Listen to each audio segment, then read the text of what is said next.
melawai. Sementara libur panjang akhir pekan ini dimanfaatkan wisatawan berlibur di Pantai Karangpapak, Kabupaten Garut, Jawa Barat. Di pantai ini menawarkan pemandangan yang eksotis, asri dan juga dimanjakan dengan beragam wahana bermain. Wisatawan berdatangan ke Pantai Karangpapak selain untuk menikmati pemandangan pantai, pengunjung juga memanfaatkan kolam-kolam alami yang terbentuk di antara terumbu karang untuk bermain air laut dengan aman. Sejumlah wahana permainan seperti ATV atau mobil off-road juga jadi pilihan fasilitas bagi pengunjung. Meski asik berlibur, pengunjung juga diimbau untuk tetap berhati-hati, terutama anak-anak saat beraktivitas di kawasan pantai.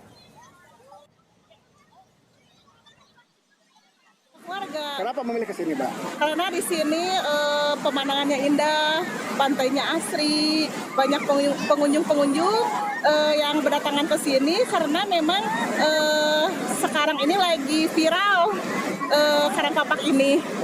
Karena banyak wahana di sini, ada ATV, terus ada sewa-sewa tempat untuk makan, terus ada hotel-hotel penginapan yang sangat murah meriah.